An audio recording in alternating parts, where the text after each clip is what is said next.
Hi there, my name is Renee Hobbs, and welcome to LSC 530 Techs and Tools for Children and Youth at the Graduate School of Library and Information Studies at the Harrington School of Communication and Media at the University of Rhode Island.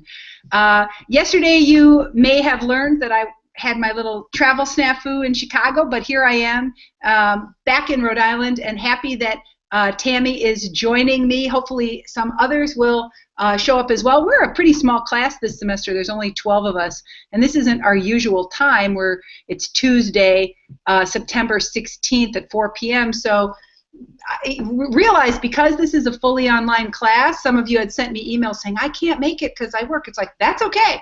It's a fully online class. It's great if you can make the Google Hangouts because it's like, well, for Tammy and I, it's gonna be like a private tutorial.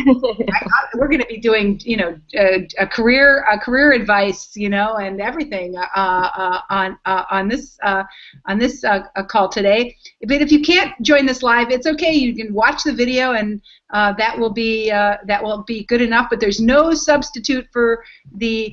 It's not quite. We're not in the flesh, Tammy, but we're kind of in a dialogue together, and so I'm really glad you're joining us.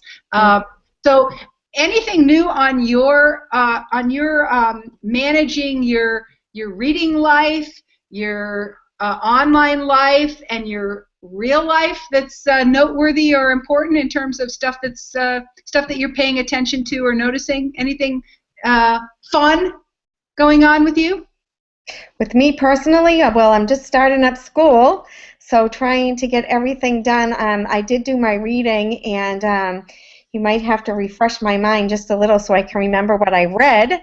And let's see, other than that, things are going great. I did my blog, I did my Twitter, but I had a question on Twitter, and I've done everything. But. Okay. Cool. Now tell us about your day job. You're juggling being a graduate student, but also working. Can you tell us a little bit more about your job and your responsibilities in your job?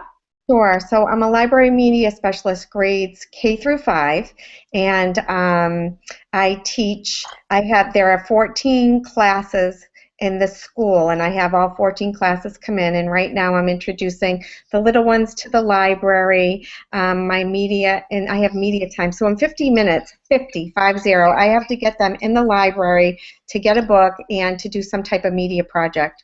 So for this year, for like 5th graders, we're going to create iMovies. I'll probably do a book creator or something, or book movie trailer for my presentation to you. And so we're really trying to use technology. Every student has an iPad in the high school. They're really pushing for us to use iPads, but of course for a purpose, not just to use them. So I'm just so busy. Plus, there's recess duty and before, school duty and everything in the middle. So you literally see every child in the building. I do. Wow. Yes, it's a very challenging role, and it sounds to me like you're taking it on with the right kind of energy, and yet it is we're in the back to school part of it, so you're probably multitasking like crazy. Yes. So I'm going to just I'm going to screen share my screen here so we can kind of get ourselves oriented to what we're going to do today. Let me see if I can. Oops, I don't know that that's the right. I think I didn't share the right part of my screen. So I'm going to stop doing that and try again here. Hold on here. Screen share again. What screen shared? What part of the screen do I want to share? Let's try this. Okay. There we go. Present to everyone.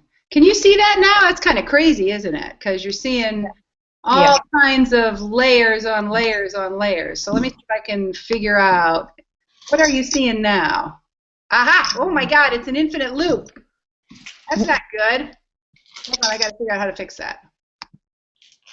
Screen sharing. If I have too many windows open, my computer gets confused. So I'm going to close all my little notes open, and that's not working for me. So I'm going to go back and try again. Aha! There we go. Yeah, fewer windows is less confusing to Google. Okay, so we are at the home page.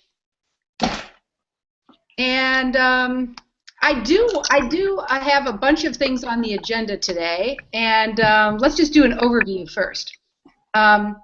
We definitely want to take some time to ask questions and get answers. We want to talk about our experience with technology. We want to make sure that we have each other's Twitter names and identities here. In the next 35 minutes or so, we're going to talk a little bit about our technology learning curve around WordPress and Twitter, because everybody, all 12 students in this class, had a bit of an experience with that. So Tammy, you'll tell us about your experience.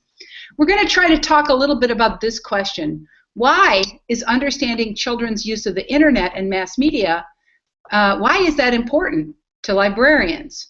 And if you are watching us in a recording, we'll ask you to add your comments as you watch this broadcast using this link here, and click on that link and you can add your comments to that part of our discussion.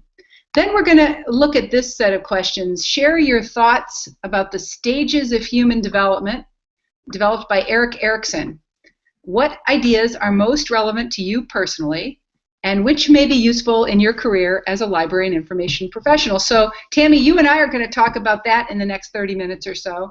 And if you're watching us as a recording, we'll ask you to use the Flipgrid to make a comment about how Erik Erikson's stages of human development affect you personally, and then how they might be useful to your career as a librarian. And then we'll look a little bit about, at the end of the hour, we'll look at what we're going to do after our synchronous class. The main thing, as you can see, is that we're reading Kimberly Reynolds. And I swear that's going to be the highlight of your whole semester, because that book is so amazing. So I wanted to point out, so let's go back to the top again. I'm clicking on the Ask Questions and Get Answers button.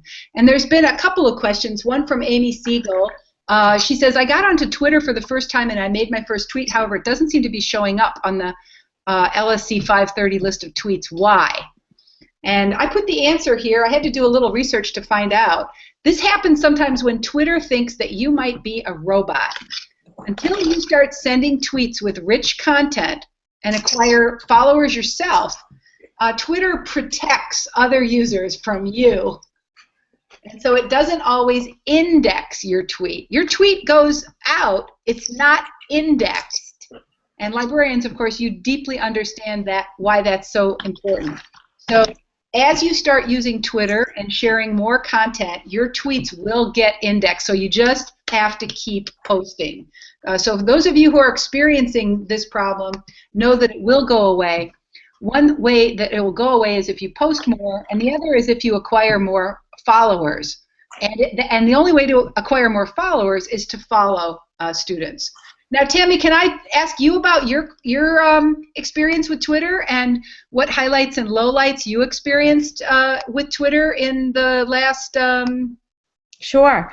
I actually created an account, and then I did as you suggested, and I have 10 people that I'm following, and I do agree that you need many more, and it's a great tool for professional development. I'm going to pass this along to my teachers when I do my little tech time with Tammy. Nice. And also, my only problem was, and maybe I don't know if you answered it when you were just giving out information, but I did put out a tweet, and I put hashtag LSC 530, but it didn't show up in LSC 530. And is that because I just haven't done enough? Yep. So your tweet didn't get indexed, and so that you have the same issue that Amy did. Twitter might be a robot, so you have to tweet more, acquire more followers. Do you know that the general rule of thumb is you need to follow about 100 people, right? And tweet about 5 times a day to get Twitter to see that you're not a robot. It turns out that programmers can write code that makes a computer look like a person. Mm-hmm. And so Twitter doesn't want a lot of robots tweeting junk. So right now it thinks you might be a robot, probably because you're new to Twitter, and maybe because you don't have very many followers, you're not following very many people. It thinks you're a machine. So you're gonna make sure it knows that you're a person. Now I wanna welcome Chelsea. Chelsea, welcome to our unusual Tuesday afternoon class. Thanks for joining us. Absolutely. So glad you're here. Chelsea, can you introduce yourself so we're starting to get to know each other, the 12 of us who are in LSC 530 this semester? Sure. What would you like to know? What should I talk about? What do you do for a living? Are you a full-time grad student, a part-time grad student? And where are you broadcasting from today? Okay, I'm right now in Westerly, Rhode Island. That's where I live. So very southernmost part of the state. And I work full-time as an inventory specialist for a company that sells ATV and snowmobile parts online. Got it. Yeah. And why are you in this program? What's your career aspiration, and how is library and information studies important to you?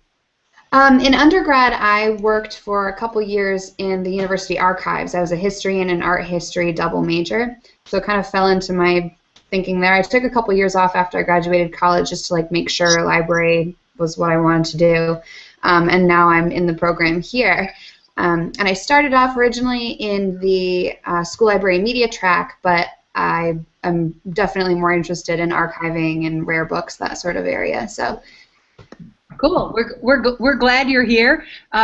This week we're going to be reading Kimberly Reynolds' wonderful little Oxford short history of children's literature, and you will, I think, get quite a kick out of how she approaches the topic historically and all the cool research questions that exist inside that community about children's literature from a archival and historical perspective. It's a very rich area of inquiry. That book just makes bells and makes your intellectual curiosity goes on fire. Absolutely. Looking forward to your reaction to that book tomorrow. We're talking a little bit about our Twitter experience and what the highlights and lowlights of using. You had to do two things in the last week. You had to set up a WordPress blog, and you had to set up or activate a Twitter account. What was that like for you, Chelsea? I've had an on-again, off-again relationship with Twitter since I started college, where I'm into it for a little while and then I kind of fall out of it. I feel like it makes me feel a little narcissistic. I don't think that people want to know what I have to say that often. So now I'm kind of seeing it more from a networking perspective, and that's a lot easier, I think, to think of it that way. Good point. Yeah, I do think that I'm on my own journey of learning with Twitter, and for me, the deepest pleasure of it is actually using it as a research tool, because it does there is a lot of sharing going on, and there's a kind of weird way in which people are benefiting from collective intelligence.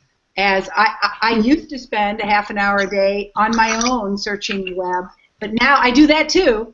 But now 10 minutes a day with Twitter kind of seems to give me another set of people I respect and admire who are sharing great stuff. It means the quality of stuff that crosses my desk every day is better because of Twitter. So we're going to look at how to use Twitter as a research tool, but first we have to figure out how to use it as a learning tool. And that's partly because we're learning out loud. We're learning without an LMS. So you have to think about how, at least for this semester, when you tweet with the LSC 530 hashtag, you're talking to the 12 people. Really, you're talking to the 12 people who are taking this class. That's really what we're going to be doing. And what's cool about it is it leaves a findable trail that maybe allows you to do that networking to advance your own professional development, or at least to find people who have shared interests and shared opinions, and I think that's kind of cool. Tammy, what was your experience with the WordPress, making a WordPress blog? Did that go well? Did that go poorly, or what was that like for you? I think that it went pretty well. I think I might have had an account before, so it just took me a little bit to, I'm trying to make everything, I don't know what the word is. I don't want to give myself all the same passwords and everything, but I just have so many out there. I was just trying to change passwords and make them easier for me to remember. But that was pretty good, and I loved the question, and I know I'm the oldest one in the class, so my answer was, sure, pretty interesting. about the Okay, media. so tease away, my friend. Yes, I will be. So let me just do this because I want to make sure you can see this. I think I hooked everybody up, but I just want to confirm that I'm sharing my screen now. And I want to show you that what I did while I was waiting for my plane, since I couldn't be teaching this class, was I went through my email. I tried to find everybody's email. Can you guys see the screen now? Yeah. Good show. And up here where it says about, why take this class roster.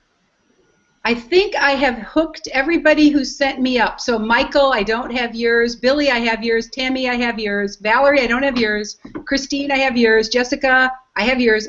Aaron, I couldn't find yours. Chelsea, couldn't find yours. Jordana, I thought I might have seen yours in today's email, but I haven't gotten to it yet. Lisa, I got yours. Audra, Amy, Jennifer, don't have it yet, but let's take a look at yours, Tammy. So, did it work? No. It didn't? No. Oh, darn. Do me a favor, do me a favor, Tammy. After this class, send me the link because I might have done something wrong, but look at that.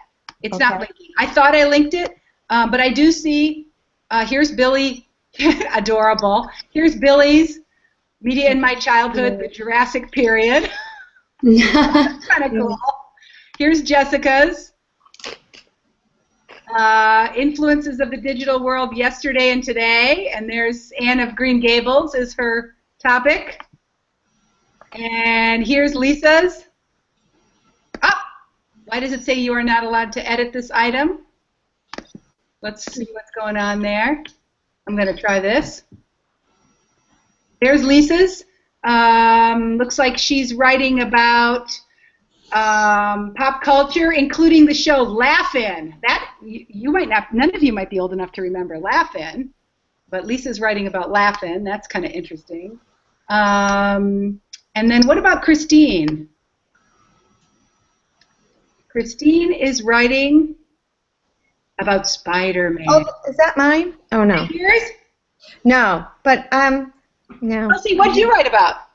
I read about Harry Potter. I think I sent you the link, but I'm not sure now. Okay, so here's one thing I'd like. Since I'm doing this on the recording, I want to. I don't want to show you guys my my email, but if I were to show you my email, you would understand that I get about 350 emails a day, and so I'm constantly doing triage. And my graduate students are my most important. The treasure. Okay, I'm stopping sharing. I'm stopping my screen sharing. My graduate students are my treasure, but I sometimes can't find you. So if you would like to communicate with me by email, you will get my highest priority if you use the phrase LSC 530 in the reline. And if you don't, I sometimes won't even find you. It's just there's too much else going on. I'm just doing too much other triage with all the other things going on in my life. So do resend, Chelsea, with LSC 530 in the reline. And Tammy, if you could do the same thing, I'll make sure right after this class to get those hooked up. I think you'll enjoy reading and getting to know some of the people in this class by reading their media and childhood essays. And I hope that as you wrote it, you had to think a little bit about how media do affect the way we experience growing up. And that's partly why we're attracted to this field of librarianship, because we understand how important the ideas and the stories of childhood really are to shaping our sense of possibility about ourselves. And so I hope that the experience of writing about something that was meaningful to you invited you to reflect on the work that you do and how that will affect future generations. And also just to reflect on the cultural power of storytelling itself in shaping our personal and social identity. So I'm glad you had the opportunity to explore that. I'm going to go back to screen sharing again, though, because I want to be sensitive to my time here. Do either one of you have questions about your Twitter or your WordPress that we should address? No. You guys are comfortable, both of you? Yes. Okay, I'm hoping you're speaking for everybody. what I'd like you to do next, if you haven't already, is take the technology poll. These are 5 short questions. The first one says, which of these statements best reflects your experience of making a blog for this class? And you click here. The next one says, what did you like best about making a blog? And that's just a little place of open-ended response. What did you like least about it? And so just put your answer there. And what's been your experience with Twitter, right? And what's your attitude about Twitter? Okay, so I'd like you to take a few minutes and just complete that technology poll. That really helps me get an understanding of how you are making sense of this very technologically inflected class. If you'd like, I'd like you to share your name. Oh, look at, no. These are people from last semester. Where are my people from this semester? These are my people from last semester. So I need you to put your name on that list. If you'd like to share your Twitter name and if your email other than a URI. I'm using your URI email. If you give me another email, I'll do that too. So I guess here's the first topic that we're going to tackle right now, which is why do librarians need to understand children's use of the internet and mass media? What are your thoughts on that? Based on what you read and what you thought about in the last week since we had our first class, why do librarians need to know about that stuff?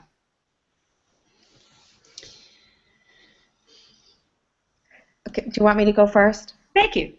Well, the reason, when I do use the internet in my classroom with the young kids, I just need to make sure that they, of course, I have to always search and make sure that they're good sites, and they can only go on the sites that I tell them to, and because of pop-ups and things like that. And I notice that I have to do a lot of research, but using the internet is great, but you just need to use it for the right purpose. I think sometimes, my boss may say, well, I want them to research, or they need to use the internet, and I need to make sure that they're using it for the, the right purpose of researching for education, or for, I don't know if that answers the question. Okay. Yeah, well, that reflects a perspective you have about the idea that you feel responsible for ensuring that children get access to high quality information. That's a value. And I think it's great, but I do like them to be, I want them to know about the dictionaries, the encyclopedias, all the information that I have in the classroom, and not just the internet. That's where you go to get all your information, and you don't Google something and look at the first site and that is like the answer to everything. So, to train them to be, know what a good, credible site is and all that. Okay, thank you for sharing. Chelsea, what's your perspective? Why do librarians need to understand about how children are using the internet and mass media? I think it's interesting, kind of as a, like in the Erickson article was kind of talking about how your relationship with media, or, in your developmental stages, well, in this case would be how they're using media, is like your identity. So it's interesting to me to think about how, like, especially my generation and people younger than me, how much of your life is spent on the computer and looking at different sources and the internet and things like that. I also think that librarians are getting a little bit of the responsibility of making sure that children know how to appropriately use the internet. Like, if parents aren't sure, or if they're also using the internet for different things, that we're kind of laying the groundwork for what children will be using the internet for in the future. Like Tammy was saying, like credible sources and how to do appropriate research and what interests them and the best way to find that, so that they're not always just kind of surfing the internet uselessly. Yeah, that's a really great point, because in some ways in many school districts, the fundamental information literacy and media literacy competencies are actually the topic, the subject of the library program, because we're not always, it's not always going to be the grade level teacher or the subject area teacher. So I think it's true, and parents aren't always going to be or have the knowledge about those skills. One of the things that I wanted to do was highlight for you a couple key ideas in the, oh, not this one, sorry, hold on. In the Livingstone book that I thought were interesting, and I'm just gonna. I'm gonna find it too. I'm gonna screen share now because that article made a bunch of points that I think are going to be some things we're going to interrogate. We're going to ask some questions about some of the ideas that are introduced in this chapter. One of the things that I was really intrigued about in this, and I don't know, can you guys see me messing with this page now? Is that, yes. Is that seeable? One of the things I think is really interesting is she points out that right now we're at a time when there's a lot of public attention on children in the media. Okay, so we're seeing it in the news a lot. There's cyberbullying is in the news. We're seeing a lot about apps for sale, and parent use of media is sort of a recurring topic. And we definitely have this issue of how children are positioned, and I thought that was a really interesting thing on page 4 here. Her idea that we see a lot of media reference to the internet, but it's really like what you do online, and that distinction between it's the internet and the internet as a kind of big writ large technology versus very specific uses of it, right? For entertainment, for information, for research, for dialogue, like what we're doing right now. So I thought that was a really interesting point, and then I'm really happy to see how she positions childhood in a cultural context. So she literally says, realize that youth culture is changing as a result of changes in technology and media, and that we're in the middle of that transformation. As even just 15 years ago, these shifts in the nature of childhood around media use is really important. But for me, the highlight of this whole chapter was this section on, it starts on page 9 with the concept of individualization and the risk society, right? Where I happen to be a big fan of both these authors here, Joshua Meyerowitz and Neil Postman. Meyerowitz and Postman talked about how in a print-dominated world, there was always barriers of access. There were always ways to protect children from the adult world, because if you didn't know how to read, you weren't going to get access to those romance stories, right? To those violent crime stories, and essentially, in a print literacy world, childhood could be its own world, and it really was a world that they point out was constructed as a result of media and technology. But when television and film, and then television entered to be the dominant media, all of a sudden children had access to a ton of information about the adult world that they didn't need to learn to read, right? That the skills of reading didn't actually serve as a barrier. So children grew up at very young ages exposed to all of the complications of adult life, right? Sexuality and violence and dysfunctional relationships. And now, of course, it's not uncommon to hear 8, 9, and 10-year-olds, right, talking about oral sex, talking about abortion, right, talking about terrorists. And so the consequences of that blurring of the child and adult worlds means that sometimes we may hold in our head this idea that children are these very innocent creatures, and they know nothing of the adult world, and they need to be treated as these special, delicate flowers. But children today are growing up very much partners in crime with the full, messy reality of the adult world. So we shouldn't ignore that, right? There shouldn't be silence around that. And I think that's partly why I think librarians have to be tuned into internet and mass media. Now, Chelsea, I see you opened up your reading. Any key phrases, ideas, or insights from the Livingstone chapter that were meaningful to you? No, I was agreeing with you about a lot of that.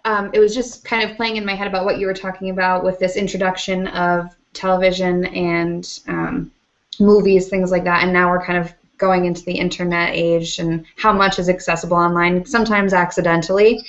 And that was tying into the the idea of this romanticization of childhood and how adults create this construct of what it means to be a child after the fact and kind of imposes that on children instead of acknowledging that kind of blurring that you're talking about now and how much they have access to and how much they actually know without us thinking they know it. And sometimes we don't ask questions, so we don't know what they know or don't. We assume they don't know, and then we're surprised at how much they do know. You know, I'm really glad that you mentioned this idea of accidental influence. I did a research project with about 400 children in Philadelphia. They were ages 9 to 11, and we asked them 3 questions. We asked them a lot of questions. One of them was, did you ever see something on the internet that you wouldn't want your parents to know that you saw? And about half of the 9 to 11-year-olds said yes, and about half said no. And among the kids who said yes, about half of them, or 25%, said, but it was an accident, right? They stumbled across something. They didn't mean to see it. It happened that they clicked something and saw it.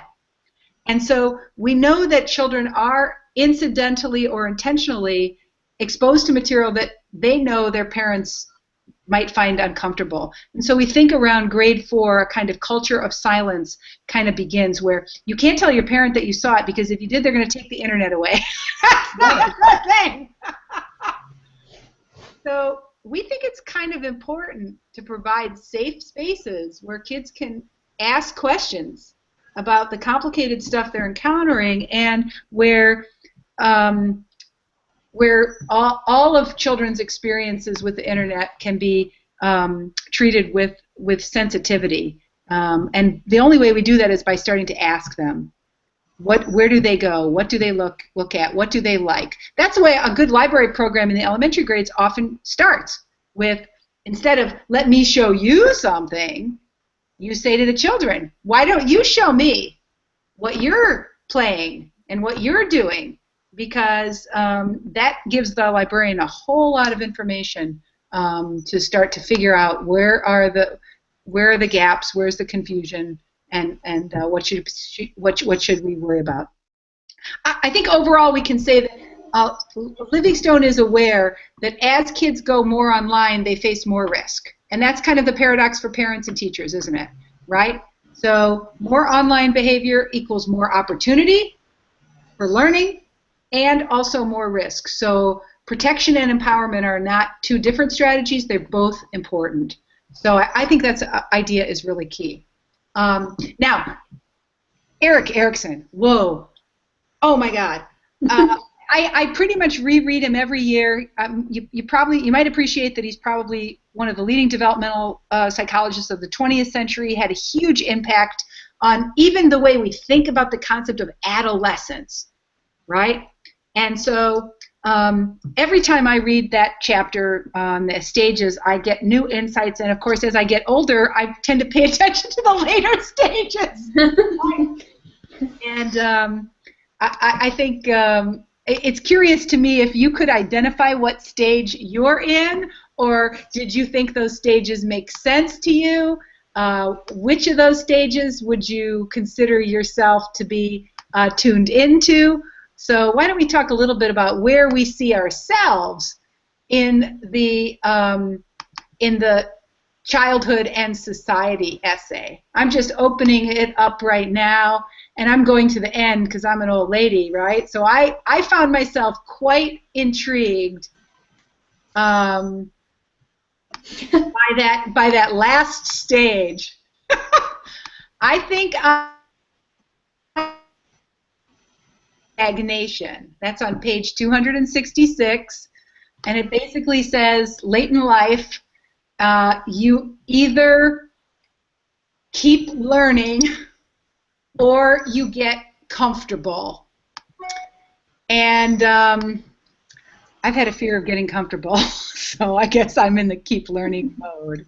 where are you, Chelsea, in the stages of life, and how did you see yourself in relation to Erickson's 8 stages? All right, let's see. I'm just trying to find which I chose here.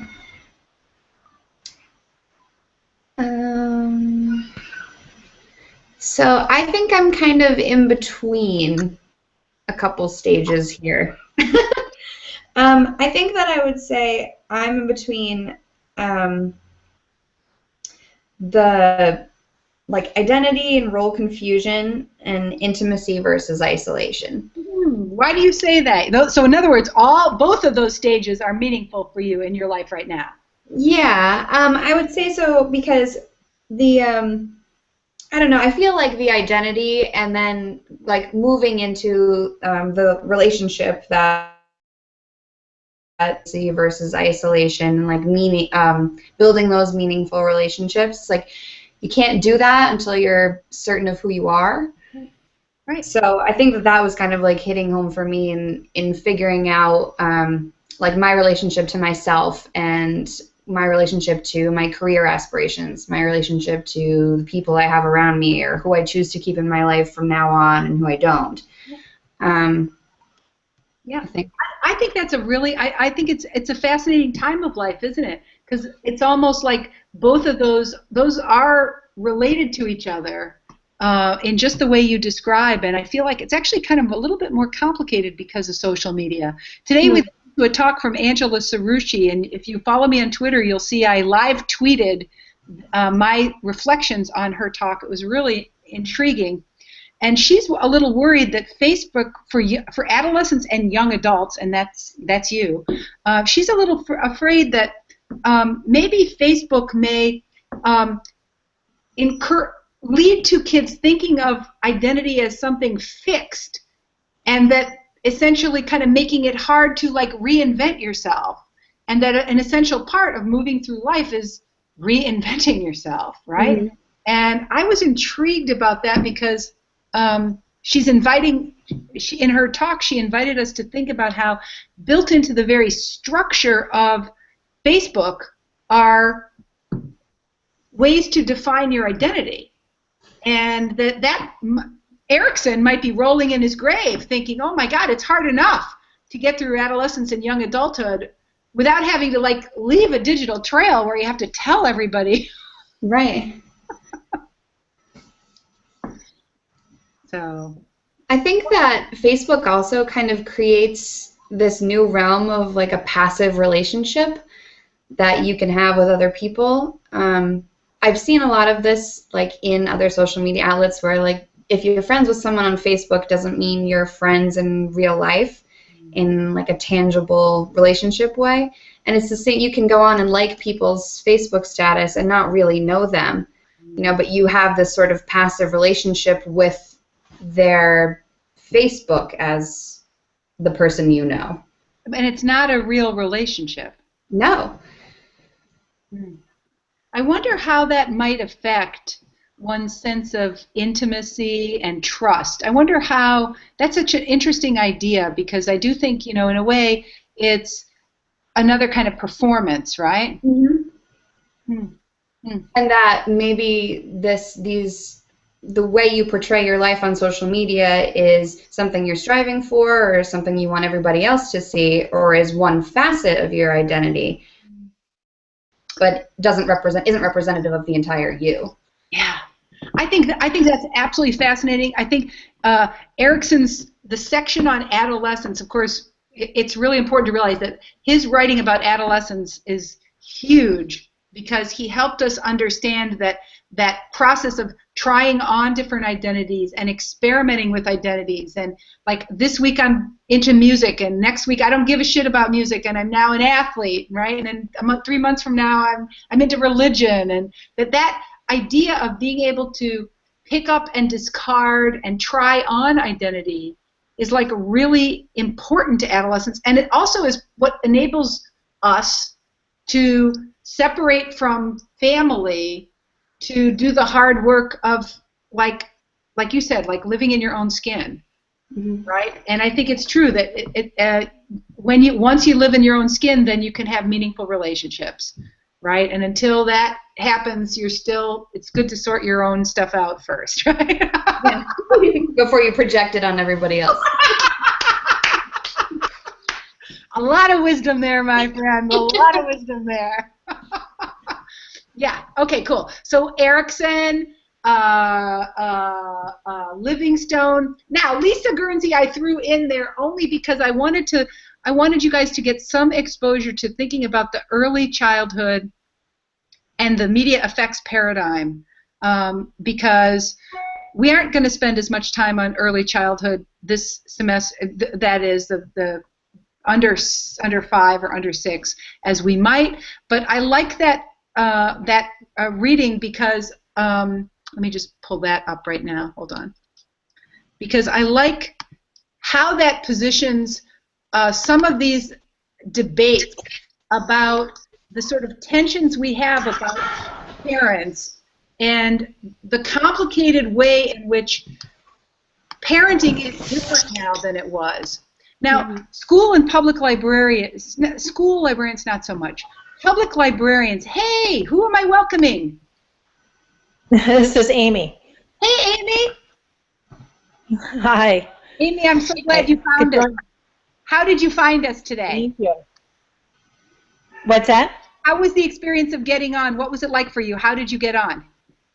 Oh, it was no problem whatsoever. I just wasn't able to do it until now. But yeah, I was able to just click the link and it took me right on. No problem. We're glad you're joining us. You'll want to watch the first part of the broadcast, Amy, because we addressed your question that you put up on the Ask Questions and Get Answers about Twitter. Okay. All right. So you'll watch that first part of the broadcast. We've just talked about Eric Erickson, and we've just talked about Sonia Livingstone's Internet and Children.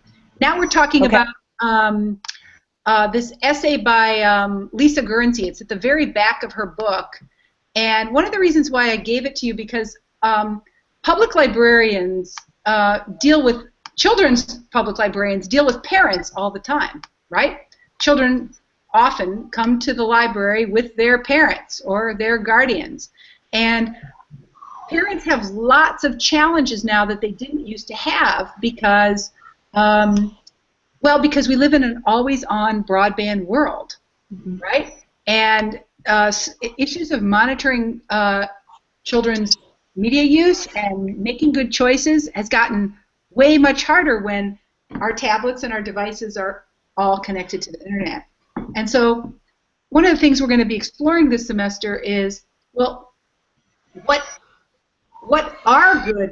is good advice to parents, and how could librarians support parents, right, in thinking through good choice making in all media forms, right? Good apps, good movies, good books, right?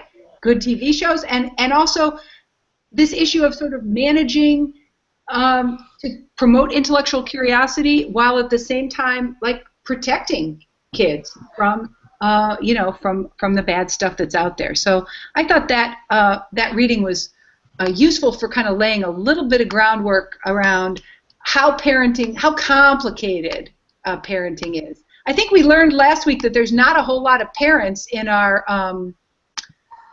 class, so we're going to have to channel the parents for a little bit. But now I'm going to screencast back to the main course, because we've addressed these two questions. We've talked a little bit about why it's important for librarians to understand children's use of the internet.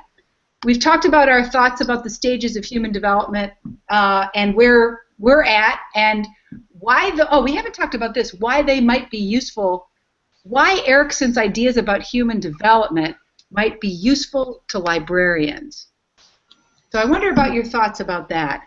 So we kind of positioned ourselves, we did acknowledge we're all in a stage of human development, right? But why might knowing or thinking about the stages of human development, why might that be relevant to school and public and academic librarians?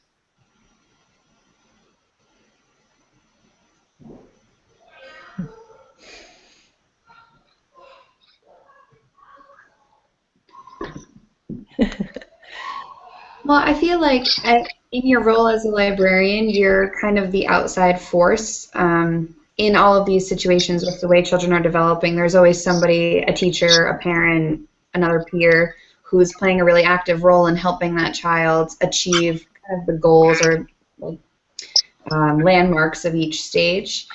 So in recognizing where that child is, it kind of creates a mirror for you so that you understand your role in helping that child achieve identity or go through each of these stages. Wow, that's a really thoughtful answer, because I appreciate how you're describing how when you're metacognitive about your own role in supporting the needs of others, that actually enables you to be more effective. So, Amy, what's your perspective on this? Why should librarians know about human development and the stages of life and the challenges that exist at each stage of life? Why is that good for librarians to know? Or to be sensitive? I think what she was saying, I mean, you're a teacher, you know, so you need to be able to understand not only what's happened with these children prior to when you've gotten them, you know, what stages have they gone through, what maybe stages have they missed, and, you know, and so where are they right now, you know, once you see them and you have them. You know, they might all be at different, even though they might be the same age, they might be at different stages, and so it's important to grasp that and meet each child where they are. You know. So.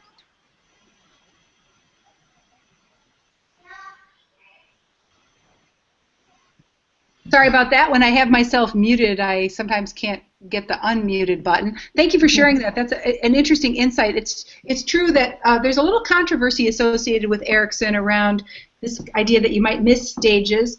That's associated with a branch of developmental psychology that's more in the psychodynamic tradition than the cognitive tradition.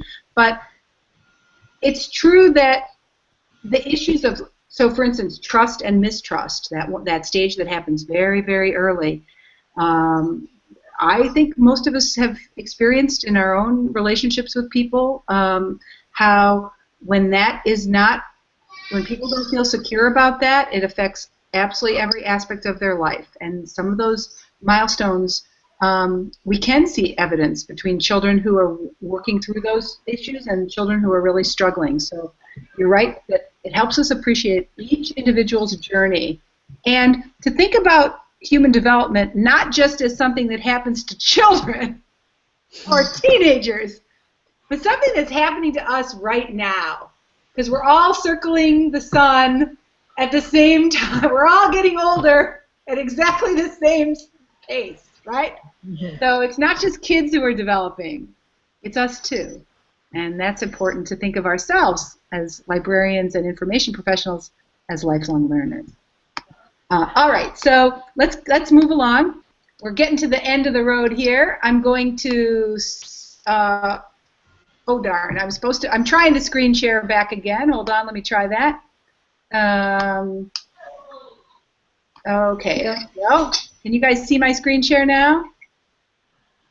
Yes, you can.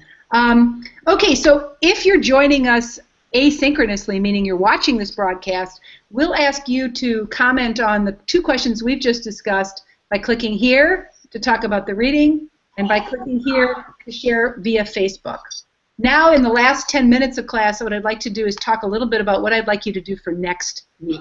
Next week is going to be a blast because we're going to be digging into Kimberly Reynolds' children's literature, A Very Short Introduction, which is just about 125 or 150 pages. It's a little tiny book, but it's just packed.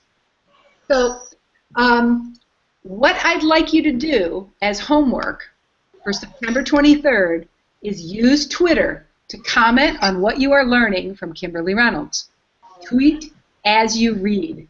Use the force concision of Twitter to summarize and convey important ideas. Share your opinions and questions as you read. You could even find new information related to the book and share it. Check in on the stream of comments during the week and interact with the most thought-provoking ideas shared by our class members. Contribute at least 5 posts using the LSC 530 hashtag by summarizing or quoting from the reading those ideas that are most meaningful to you. And I will give bonus points if you use keyword hashtags to share your ideas with the large children's library community. Now, you'll also notice that I'm inviting you to read 3 children's books of your choice. So before we open it up for questions, I'm going to share with you what I am working on. I am reading a really great little book called I Kill the Mockingbird. It's by a guy named Paul Acampora. This is a really interesting little book. I just started it, but it seems like a book about a boy and his mom who's sick. And it seems like this book is going to tell me something about the power of storytelling and the power of being a storyteller in like reshaping your life. So I'll report back next week what I thought of it, but that's what I'm reading. I also got this. I just love this. I'm into pirates. My son taught me how to say "yar, matey," so I do gravitate toward pirates. Pirates are cool. Pirates are epic. And this is a really nice little book called The Pirate's Guide to First Grade, and it's by James Preller, and the illustrations are by Greg Ruth. One of the reasons why I liked it is it turns out this little boy has pirates that follow him through life. So here, I don't know if you can see this, but here he is in the mirror. You see him brushing his teeth, and you see the pirates, the kind of ghostly pirates that are in the mirror, like looking back at him. I'm absolutely intrigued at children's literature that blurs the relationship between real and make-believe. And that's a theme we're going to be digging into this semester, so that's partly why I'm reading this, because I'm looking out for those real and make-believe blurry worlds. So those are 2 of the 3 children's books that I'm going to be reading this week. So now you understand that your marching orders. You're going to read Kimberly Reynolds. You're going to tweet about Kimberly Reynolds, and you're going to read 3 children's books. What questions do you have about the homework for next week? Well, I have a question on the hashtags. So keyword hashtags. Not being new to Twitter. Are there what constitutes a keyword, I guess? Is it anything, or is there some list of keywords, or? I love that question. That's a brilliant question. Because, in fact, it's a very good librarian question. So it tells me you must be pretty far along in your program. Well, I already have the MLS, but anyway. Very good. So maybe, okay. Oh, that's excellent. So in the MLS world, you often talk about a controlled vocabulary, right? So Okay. A controlled vocabulary is a really great way to organize information. Hashtags are what we might call an uncontrolled vocabulary, right? Okay. Because there is no central list, and it is constantly changing. A hashtag is a tag that anyone can apply to anything to sort on anything. And what's powerful about that is that it's generated by users, so it speaks to issues of meaning, right? And so people choose hashtags that speak about their interpretation of the text, right? Their interpretation of the resource. And that means they're very flexible. But I'll show you an example of how powerful hashtags are. And I'm going to just share my screen for just 1 second. I'm going to try to do this super quick so it doesn't get like boring. But let's see if I can take you to Twitter right now. Are you guys seeing my Twitter screen? Yes. Good show. So I'm going to go up here into Twitter, and I am just going to search on the term children. I'm going to just search. I'm going to use the hashtag children and lit. Children and lit. I want to see who's who's using the phrase children and lit in there. And I go down and I see here's somebody named Teacher with Apps who looks like they're describing a book, right? And if I go to it, I'm going to find out what it is, right? I'm not sure what it is. It looks like it's the person who runs this website, and looks like they might be doing a review of a children's book that's been turned into an app. Okay, that's cool. Here's somebody named Zoozle saying the need for diversity in children's books is incontrovertible. They're pointing me to a website, and they're using these hashtags: kidlit, lit, literature, we need diverse books. Gold. So you could get all sorts of different things. Yeah. That fall under one keyword. The more, I guess, and the more specific you get with your hashtag, the more closer to your thinking, I guess, you're going to get. In some ways, what I like to do is I like to find people who are Twittering and see what hashtags they're using. I'm dying to explore that kidlit hashtag. I remember exploring that last semester when I was teaching this class and finding lots of smart librarians and children's publishers, right, who really added to my, I added people to follow because there they were using that hashtag kidlit. So you might find a whole bunch of different hashtags to use. What I'm suggesting, and this is the idea, if you encounter an idea in Kimberly Reynolds that you find really provocative, interesting, important, or problematic, share it using the hashtag kidlit. And then other people besides, you'll never be found. Nobody's ever going to see what you think unless you start connecting through hashtags until you become findable. So take a couple of your Twitter comments and broaden out your reach to see if your ideas about Kimberly Reynolds might be interesting to other people in the Twitter sphere. And that actually will, and we'll see what happens, right? We'll see what happens. But please make sure to use the LSC 530 hashtag, or else we won't be able to find you, right? I won't know that you tweeted if you don't use the LSC 530 hashtag. That's how I'll be looking at your performance for this little homework activity this week. All right, so what other questions do you have before I let you go? Do you feel ready and able to take on the universe? Yes. I'm going to see you Monday night at 7 p.m., hopefully live. Amy and Chelsea, I want to thank you. And Tammy, we lost you at some point, but we're glad you were there for the piece that you were there. Thank you for joining us at LSC 30. I'm Renee Hobbs at the Harrington School of Communication at the Library and Information Studies program. And I guess I should share with you my good news. You'll see today if you Google URI that I'm very, very proud that I received a $500,000 from the Institute for Museum and Library Services, that's the federal agency that supports the library field, for a new project we're calling Media Smart Libraries. It's a statewide project, and I'll tell you more about it next week. Or you could check it out online.